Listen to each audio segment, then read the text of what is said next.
What's the first thing you think of when you see a candle? Candles illuminate darkness, and candle magic is setting an intention to illuminate a particular shadow self. It's channelizing the energies in a specific direction for a specific reason and specific purpose. Remember on birthdays or anniversaries or special occasions when you would fold your hand and make a wish before blowing the candles. With all your heart, with all your soul, with all the energies, you would urge the universe to fulfill this prayer or this wish of yours. This is the beauty of candle magic. Candle magic connects the physical, the seen, the mundane world with the unseen, the spiritual, the energetic world. And this is how you are also connected to the elements around you, the energies around you, the spirits around you, and most importantly, the universe. The universe within you and the universe around you. Hi, I am High Priestess Shailaja and here to let you know what you absolutely need to know about candle magic. So stay tuned and watch the full video. Candle magic makes you feel seen, heard, validated because it directly connects you to the spirit, to the source, to your higher self. Candle magic works on the spiritual and the energetic aspect of your intention. It's like giving universe a part of your assignment or your job. And so you're like, universe, this is what I want. And so while I focus on the why, the where and the what, I need you to focus on the how and the when. For example, booking tickets to a destination, you decide the destination and then accordingly Google or whatever search engine you are using shows you the different options. And in terms of candle magic, universe shows you different opportunities. It opens the doors and the windows which were closed or which you probably missed. And it also shows you the blocks and the resistance between you and your purpose or your intention. Candle magic or any form of divination focuses on two things.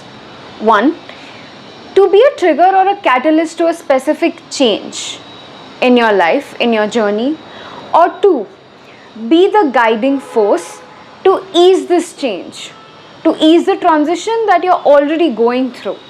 Of course, the easiest and the shortest way to achieve this is absolute surrender, which we know is sometimes easy and sometimes difficult. Based on who you are right now in your journey, you would either find it easy to overcome obstacles and hurdles and resistance and work on your shadow self, or you might find it difficult and need guiding force or guiding signs or spirits around you to help you ease in your journey. The beauty of candle magic is that whatever you feel or think or believe you lack or you need more of right now can be requested or urged or accessed through the candle magic. As I said, it connects you to the different elements around you. The four elements, fire, water, air, earth, are visible and participate in candle magic. The flame represents the fire element, the air. Of course, we need air to support the flame to rise higher and be steady during the ritual. Water element. It's when the solid wax transforms into liquid as the flame burns. And earth, well, the entire candle in itself is made from the elements found in nature, from the materials found in nature. And finally, the fifth, which is your spirit. It's your intention, which adds the magic, the finishing touch to this entire ritual. And this is also why it's absolutely important and necessary to be very clear of your intention, of your purpose. Of course, you don't need to write a 200 or a 500 word essay answer telling to the universe that this is the reason why I need it and this is what I want.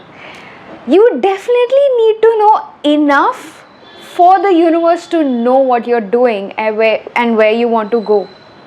It's like Say you're setting an intention of receiving 1 lakh rupees, either earning 1 lakh rupees, or let's say for an example, see, right now in itself, I stated 2 different statements.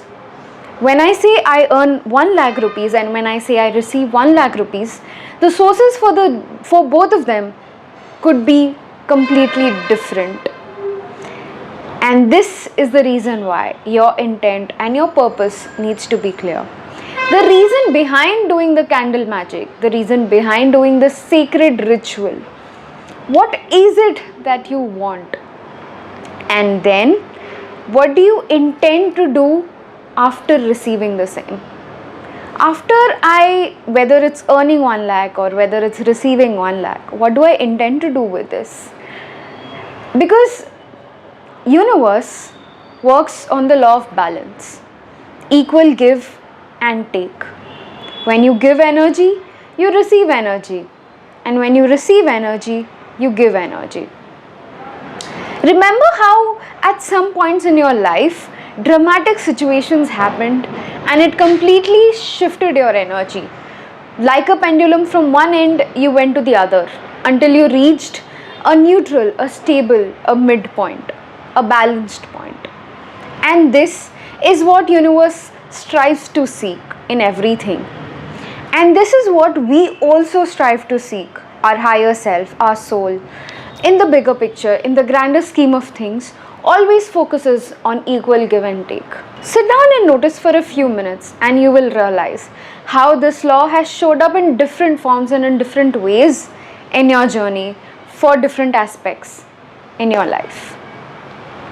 So continuing with the intent, absolutely being clear about the intent also negates all other timelines or all other possibilities or everything else which you don't need.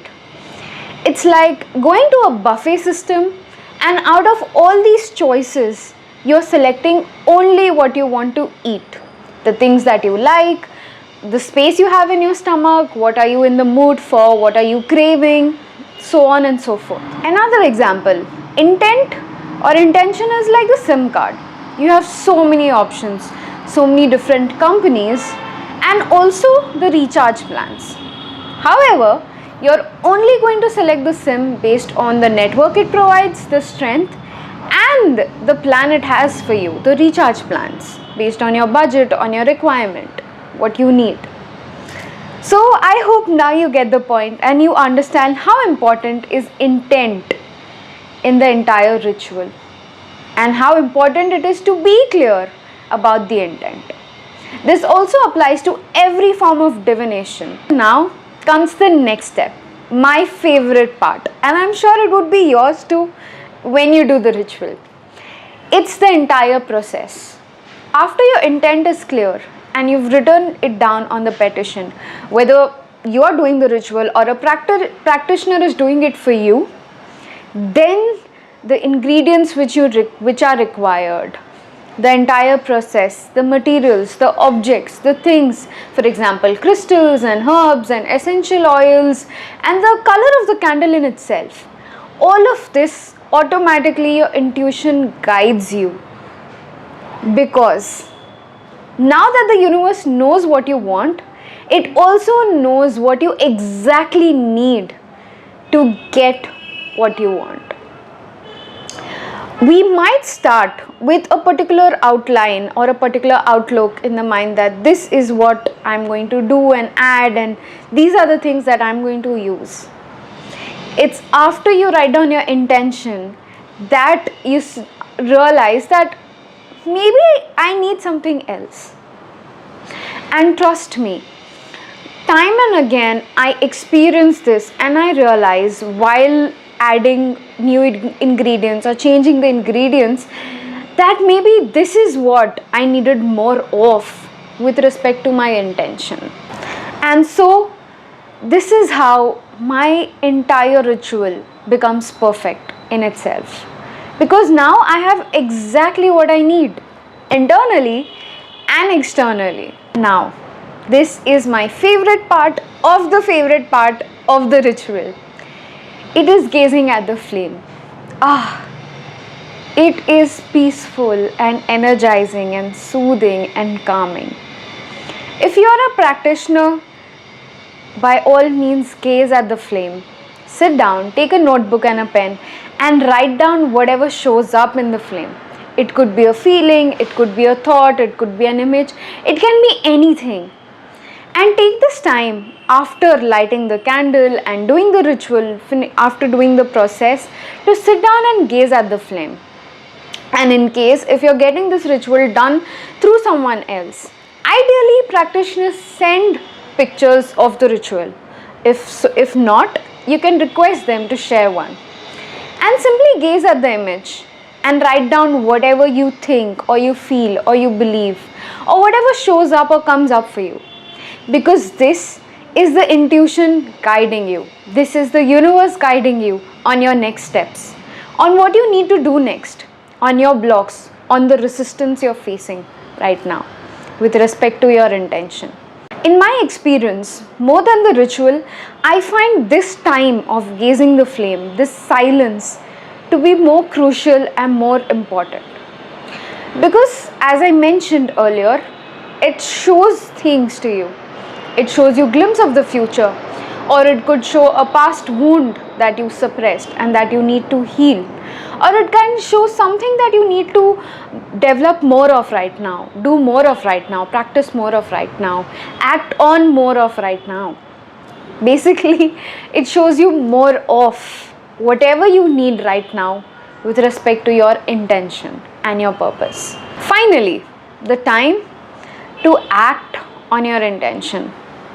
After the ritual and after writing these messages, now it's the time to act on them. You only have the now, because the future is in the future. Tomorrow arrives tomorrow. So as much as we can fantasize and visualize the future, we need to act in the now, because this is what will lead us to the future. And this can be done through different ways. It can be through the visualization, through meditation. It can also be through taking certain actions with respect to your intention. Whatever it is, however it is, you'll be shown the path. Signs will be sent to you. You will meet people. Synchronicities. You will suddenly find these videos popping up on your social media which are guiding you towards your intention. Or you might find a book. Whatever it is, however it is, whenever it is, wherever it is, it will arrive. And it is probably already arriving, bit by bit, slowly, step by step towards you in your journey. And so all you need to do now is to focus on receiving the same. Focus on your masculine and feminine energy. If there's something you need to do, then start doing it. And if you need to be, then start being it. This is how one day there will come a moment when the future has transformed into now. When your intent, your intention is bearing fruits and it's now in your lap. And with open arms, you are receiving the same. So this was about candle magic. A few bonus points for you. Number 1. As I mentioned earlier, candle magic or divination, any form of divination, focuses on the spiritual or the energetic aspect of your intent. And so the physical, mental and emotional aspect is your responsibility. They are your responsibility. Working on your subconscious mind, changing your beliefs, letting go of your limiting beliefs, working on your emotions. If there's something that you're suppressing, grief, anger, sadness, or shame and guilt, all these things, you need to start acting upon it. And this is how the synergy between you and the universe starts bearing magic, starts bearing fruits. There's this magical alchemy happening wherein you and the universe are paving way for a better aligned future. Number 2, it's the simple law of making space for the new. It's only when we let go of the old can the new arrive or take its place. The wardrobe. If the entire wardrobe is filled with clothes to the brim, every drawer and all the spaces are filled with clothes, how are you going to fit the new ones that you buy or that you're planning to buy? And also the clothes that no longer fit you, how long do you intend to keep them in your almirah? Similar to this, all these memories and limiting beliefs and emotions which have served its purpose, which are now beyond its expiry date, how long do you intend to keep them with you? It's time for you to let them go, gently, with ease. There's absolutely no rush or no pressure or no exam for you. Do it at your own pace, with love, with ease, with joy, with fun, with abundance. Because universe is also expecting you to do the same. And finally, number 3. Oftentimes we make the mistake of being fixated with a particular outcome or a result. Trust me, been there, done that. I have many times imagined certain things or certain events, certain relationships to go a certain way. Until I realized what I received from the universe in comparison was much better. So hey you, hear me, listen to me. The things that you will receive from the universe will be much more beautiful, more prettier, more abundant, more joyful, more peaceful, and you will be happier. So when you set your intention, whether you do the ritual through the practitioner, whether you do it yourself, also set the intention of receiving whatever it is for your highest and best good in a form which only uplifts you. If you're asking for something which might stunt your growth, which might lead you to a worse outcome, or which might derail you on your journey, pray to the universe that it guides you in completely negating that timeline. That it guides you in receiving things with grace, with love, with acceptance and abundance. Trust me, universe is very eager to listen to us and help us. So this was all from High Priestess Shailaja for you about candle magic. I pray for the universe to guide you towards your highest and best good. And I pray that all the intentions that you set and the rituals that you do, or whether you get it done through somebody else, that I pray the universe that the purest of the purest energies join you, help you and guide you. I pray for the universe to show you your highest and best path in the easiest manner possible. I pray for your well-being. Follow along my journey as I share more about occult and divination with you. This is me signing off, High Priestess Shailaja. Until the next video, remember to subscribe and stay tuned.